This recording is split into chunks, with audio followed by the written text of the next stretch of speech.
Why commit to books that ask so much of your attention?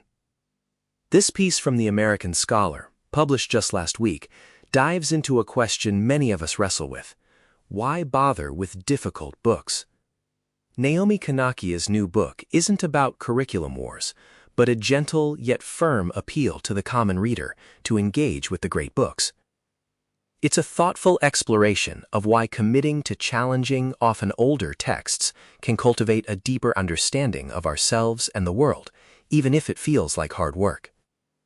She even takes on the progressive critiques, making a surprisingly compelling case for their enduring relevance.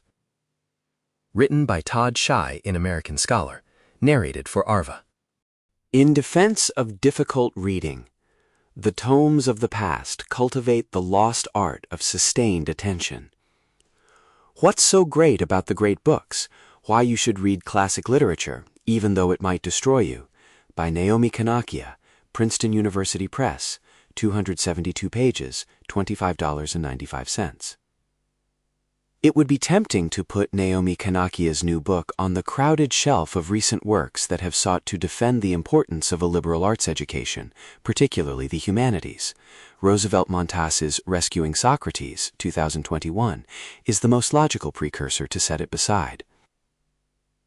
But in championing great books, Kanakia is not staking out ground in campus curriculum debates.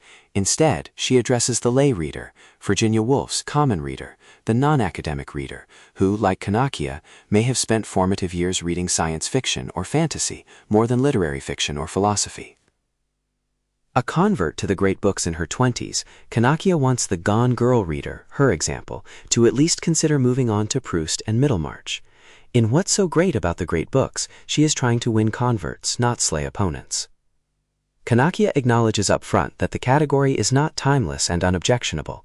The great books began as a series of 20th century initiatives that shaped core curricula at Columbia University and the University of Chicago.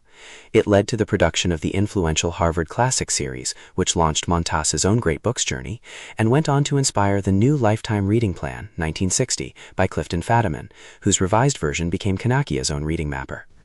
We should add Harold Bloom's The Western Canon, 1994, to this genealogy. Kanakia anticipates her critics by structuring her book around questions a great book skeptic might pose. I wanted to do credit to the great books, she writes, by taking seriously the arguments against them. Most of those arguments involve suspicion of the blind spots and biases associated with the book lists themselves. Some sample chapter titles show that spirit. Where did your list of great books come from? Why not read other books that are equally beautiful but have better politics? When we say the great books are worth reading, do other people hear white men are inherently superior? The uniqueness of Kanakia's book may just be its patience with these questions. She honors their seriousness and in places even concedes the value of the critique. She makes steel-man progressive arguments against the great books, and then thinks through the challenges with patient sympathy. The winning jolt of the book, in fact, is the way it positions a great book's defense as natural and important for readers on the political and cultural left, where Kanakia locates herself. Culture wars have gerrymandered reading lists, and the great books usually, as we say now, code right. Kanakia redraws the redrawn map, defending the status of books that are more often valued in classical academies and conservative blogs. Daniel Walden's recent article for The Point, The Left Case for Great Books, makes a related argument.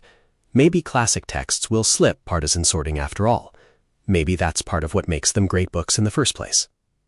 Kanakia herself is an unthreatening guide. Her tone is conversational, not polemical. Immensely well read, she will slip into slang and idioms like kinda, or well, what can you do, or I have no clue.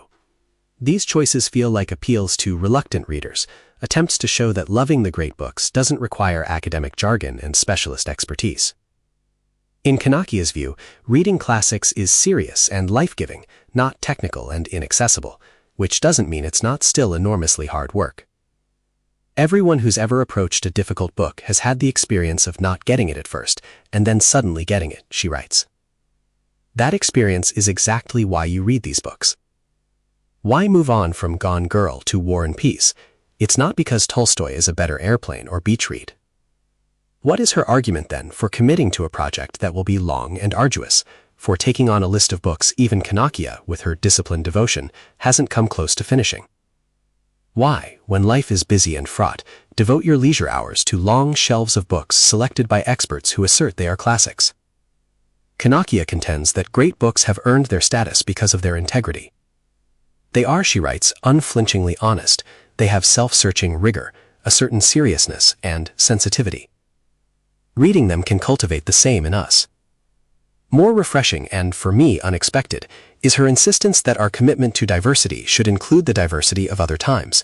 This conversation with the past adds depth and dimension to our own perceptions of the world. Indeed, reading these classics helps us to better understand our embeddedness in a long and complex context. The moment we come into contact with other people, we realize that the world precedes us. We come into a rich world that's already full of pre-existing ideas, which we discover through conversation, through the media. Professors have lately bemoaned their students' lost capacity for sustained attention. In high school, reading is too often treated as a skill to master, rather than a lifelong habit to instill and inspire. What's so great about the great books is a spirited, welcome argument about the value of reading. Reading on your own time, with your own appetites and needs, with your desire to make something meaningful of your life after your formal education is behind you.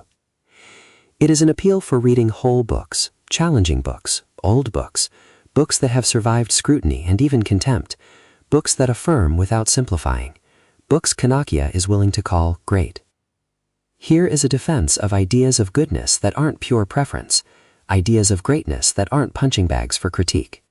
To paraphrase an orphan character in one of Kanakia's great books, more, please.